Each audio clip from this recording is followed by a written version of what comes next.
Underrated Movies. I'm your guy, I'm your man, Mr. Alton Henry. Today I'm going to talk to you about another unique film from Wes Anderson. It is the French Dispatch, starring with an assembled cast of high level actors with Timothy Chalamet, Benicio del Toro, uh, Jason Schwartzman, whatever his name is.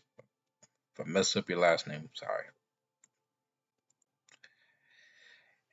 Bill Murray, and many, many others of Wes Anderson's collaborations and a few new ones.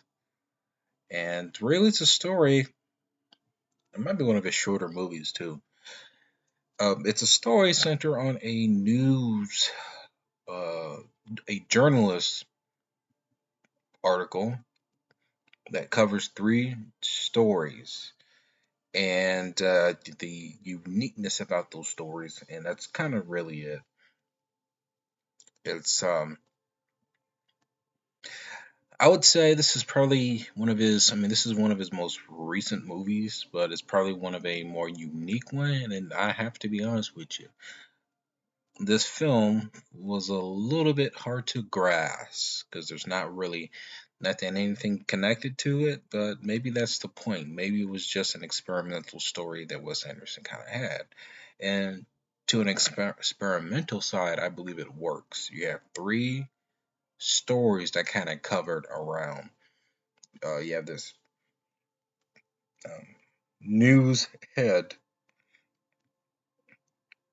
of the French Dispatch, which is a um, journalist company, newspaper stores that deal with their own personal issues, but then they also cover these different stories that kind of, I believe, made their maybe the most popular stories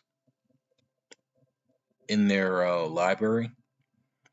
And story one centers on a prison painter who secretly paints uh, a prison guard who they have casual intimacy with, and that painting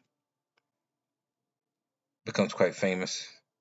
And one of the investors interested in it wants to know its origins and when the artist could come up with a new painting. And it's actually kind of hilarious.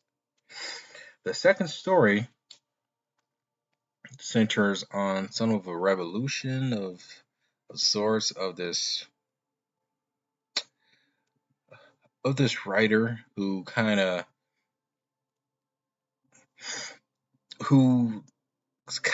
has this thing going on with this older lady, and they kind of cover the conflict from the police to the townspeople, and it gets interesting. It gets interesting as it goes along, and you have another story of a somewhat of another of this reporter. I think he works uh, for the French Dispatch, and he recounts his stories dealing with a some of a conflict, while he was also on a show recounting his life as to why he published a certain book and the origins regarding to it. And what I noticed, I think each of these characters, actually maybe except for the first one, a member from the French Dispatch is in these stories, and they're kind of telling how these stories went around because I think they're the ones that are kind of telling it. And it gets interesting. The jokes are funny and humorous. Not a single, and I think this is for anybody who's really into Wes Anderson's kind of movies that seems kind of cartoony in a way. You kind of have to roll with it because I don't think a lot of the jokes land for anybody who's not used to this kind of style of film. Uh, for me, I thought there were quite a few scenes in here that was just so freaking funny.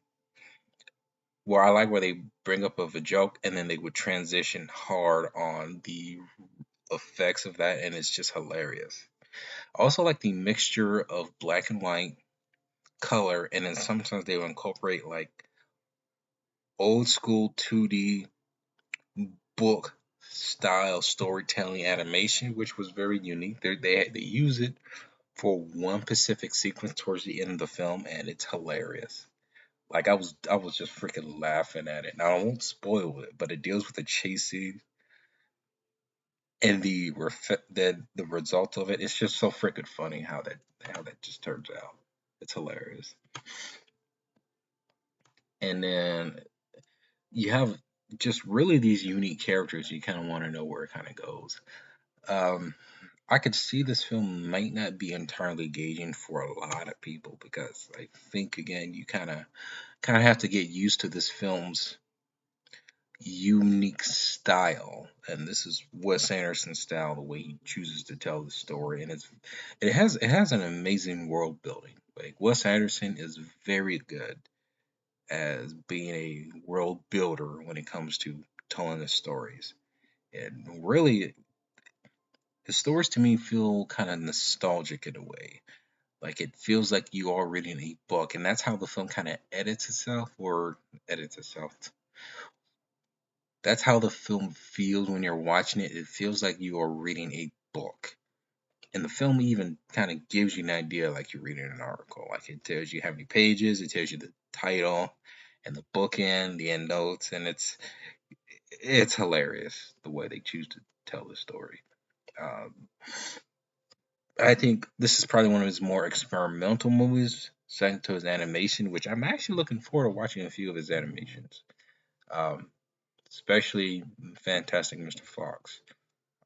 I have seen Isle of Dogs, but this one I would say kind of go at it, kind of open, and kind of see if this is your taste. It's currently available streaming on HBO Max, and I could see it might be a little bit mixed. Watching this movie, The French Dispatch. Had you seen it? Comment below. Let me know if you have, and let me know what is your favorite underrated movie.